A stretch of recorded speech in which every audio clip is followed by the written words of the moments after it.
Yeah. This is his father, you see. Okay. And yeah, so it was my local community. Then we went to the next city, and then we told them, okay, guys, we are not biking to this city. We are actually biking to Mecca. So bye-bye. Okay.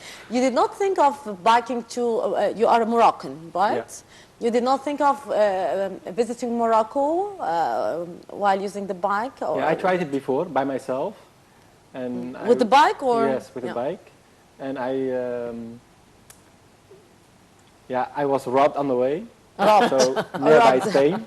In Spain? Yeah, nearby Spain. Yeah, quite interesting. Yeah, so I was robbed in Spain too. That brings that memories, okay. Yeah, my phone was lost, and the last call, because I tried to call my mother every day, only my mother, and the last call I had, she told me, yeah, Mohammed, please come back because I'm sick.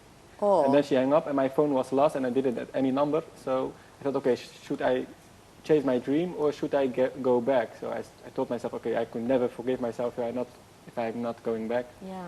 So I went back. So you did not continue the journey to Morocco? No. Okay. Hopefully you can do it sometime soon. Back to you, Rudy. You will continue your journey from Egypt to Saudi Arabia. And what are the next steps that you are going to follow?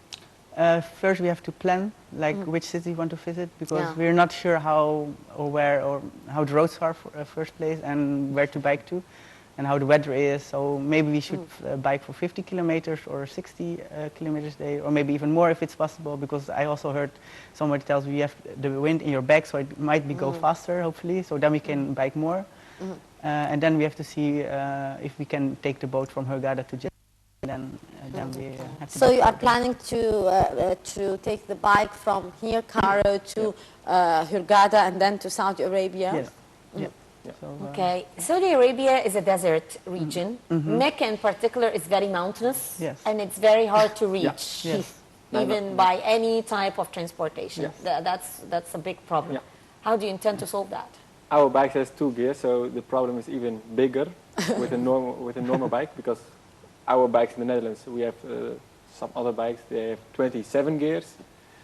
But still, yeah, we'll see, because they always say the last, how do you say, the last part is the hardest part. Yes. It's also the most satisfying part if you reach it, so we will see. But I mean, while trying to plan this whole thing and planning the trip, what came into your mind now? This is a very mountainous area, it's surrounded by mountains. How are you going to reach it by bike?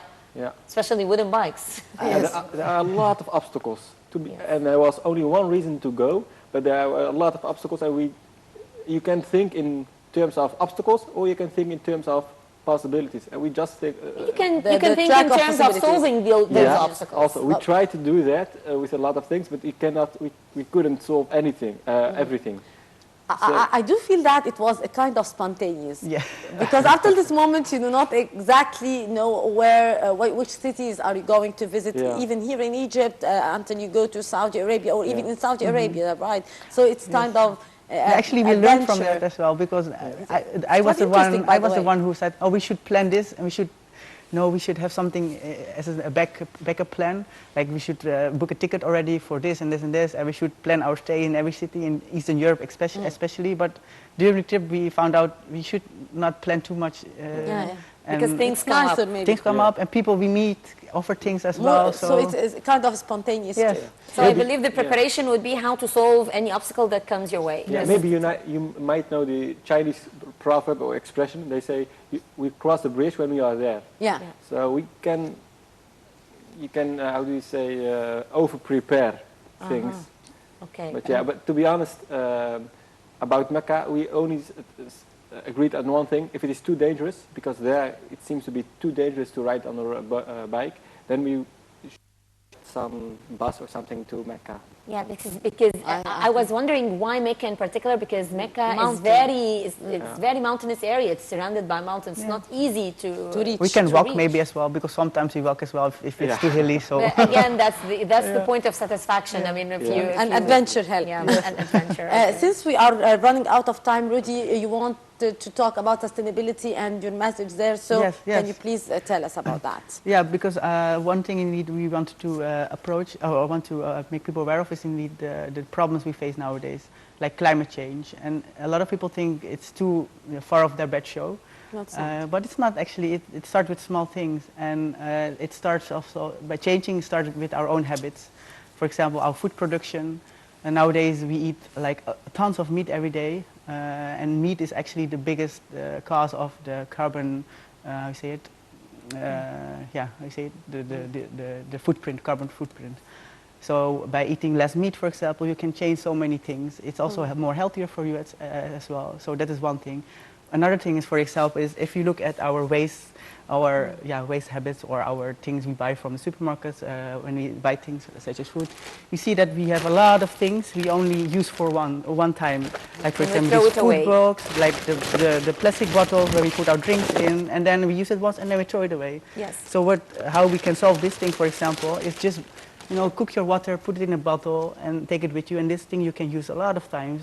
Same counts for like your shopping bag. Just get some bag. Is this recycled, or I think it's just fabric? It's a cotton, actually. Yes.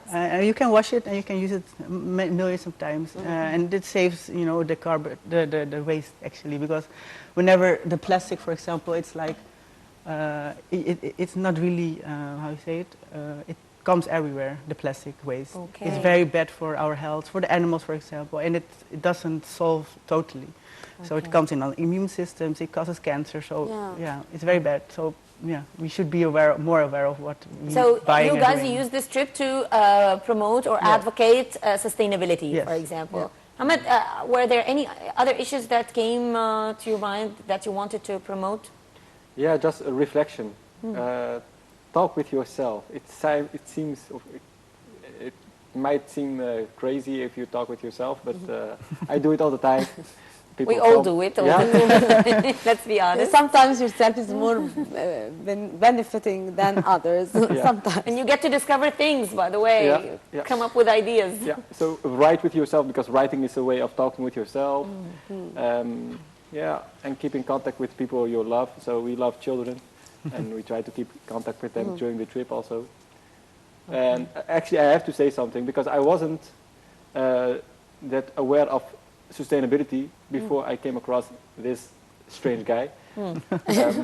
But because of him, I don't eat at McDonald's. I don't eat. Oh, don't mention name, please. Sorry, I don't. Fast food. Yeah, I don't eat fast food. That's true. I don't eat fast food.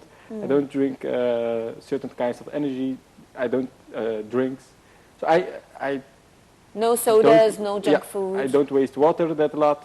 I don't waste plastic. So because of him, I improve myself in the way of I think it's very positive. Yeah, so you have to have a really good friend for the trip, but in general.